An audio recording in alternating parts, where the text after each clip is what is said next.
Guys, ito yung dahilan kung bakit ba ang daming nagme-message sa akin regarding sa kanilang account na na-disabled, na-delete. Dahil po dito, ayan, sa mga notification na kayo po mismo ang nag-send ng mga sensitive information, your username, your password. Dito, ayan o.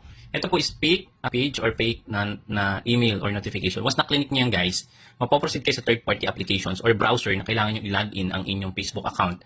Ilagay nyo yung mga personal account, yung email number, para makuha nila yung page ninyo. So, ano magiging resulta? Pwede ma-demonetize at pwede ma-disable or ma-suspend yung account nyo dahil sa mga unusual login.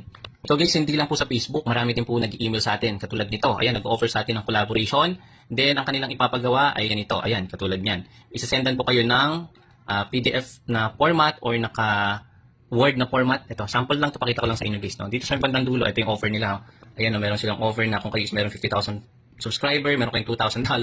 Diba? So, huwag kayong maniniwala. Pag click nyo yan, yung download sa inyong computer. Ayan, ito po phishing. Ayan, kailangan nyo i-click. Ayan, pakita ko sa inyo. Zoom in ko lang. Ayan, no? Sabi dito, kailangan nyo i-click yung download na yan. Kapag na-download nyo na yan sa computer nyo, ay ako, hack po ang makakalabasan. Yung inyong emails, yung inyong connected monetization sa YouTube or sa Facebook, kahit anong nakalagin dyan sa inyong computer or laptop ay ma-access once na binigyan nyo ng inallow nyo na ma-install dyan sa computer nyo. Be very careful. Follow for more. Subscribe sa ating YouTube channel para sa full guide and full details.